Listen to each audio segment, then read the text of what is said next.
Rocking star यश के बारे में ये बातें आप शायद ही जानते होंगे। यश 16 साल की उम्र में ही 300 रुपए लेकर घर से निकल गए थे एक्टर बनने के लिए, और इनके पेरेंट्स ने बोल दिया था वापस तभी आना जब ये फिल्मी कीड़ा निकल जाए। उनके पेरेंट्स को लगा था बच्चा है, एक हफ्ते में वापस आ जाएगा। घर से बाहर निकलकर इन्होंने चाय पानी पहुंचाने का काम किया, डिलीवरी बॉय का काम किया अपना खर्चा निकालने के लिए। एक बार तो ऐसा हुआ जब इनको असिस्टेंट डायरेक्टर का काम मिला, लेकिन पैसे ना होने की वजह से फिल्म का पैकअप हो गया। और ऐसे वक्त में यश बस स्टैंड पर सोते थे क्योंकि इनके सारे पैसे खत्म हो गए थे। इसके बाद 2005 में इन्हें टीवी सीरियल में काम करने का मौका मिला, और इसी समय इनको अपनी फ्यूचर वाइफ राधिका पंडित भी मिली। और टीवी सीरियल के दौरान ही इन्हें कुछ फिल्में ऑफर हुई, लेकिन इन्होंने स्क्रिप्ट पढ़ने की डिमांड की, जिससे इनको सारी मूवीज से हाथ धोना पड़ गया, क्योंकि मेकर्स को ये बात खटक गई, एक नया स्टार होकर इसे ये जानना है इसको कौन सा रोल मिलने वाला है। इसके बाद इनको 2007 में एक फिल्म मिली, जिसके लिए इन्हें बेस्ट सपोर्टिंग एक्टर का अवार्ड भी मिला।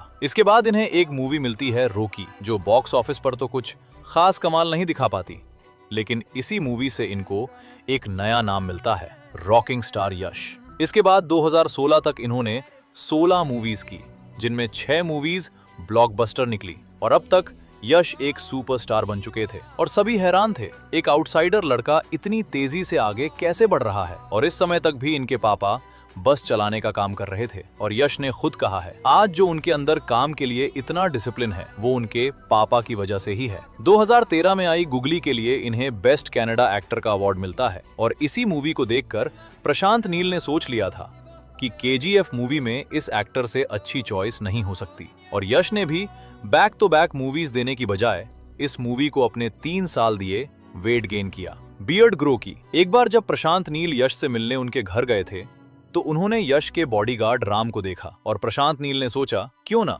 राम को इस मूवी में विलन लिया जाए। और फिर हुआ भी ऐसा ही। जी हाँ, KGF का विलन यश का बॉडीगार्ड है। इसके बाद जब तक KGF 2 आई, इस मूवी की हीरोइन को 7 फिल्में ऑफर हुई, लेकिन उन्होंने KGF 2 के लिए सारी मूवी रिजेक्ट कर दी। और सोचो यश को कितनी मूवीज के ऑफर मिले होंगे। और इतनी सफलता मिलने के बाद जहां एक्टर्स में अलग ही लेवल का घमंड आ जाता है, वहीं जब यश बैंगलोर में मूवी के प्रमोशन के लिए जाते हैं, तो वहां पर 700 लोगों की भीड़ होती है, लेकिन वो भीड़ थमने का नाम नहीं ले रही होती है। फिर यश को सभी लोग बोलते हैं आप इनके साथ एक सेल्फी ले लीजिए, लेकिन यश ने जो किया वो किसी ने सोचा नहीं था। यश ने वहां पर जितने लोग थे सभी के साथ अलग अलग सेल्फी ली, अपने सभी फैंस को टाइम दिया।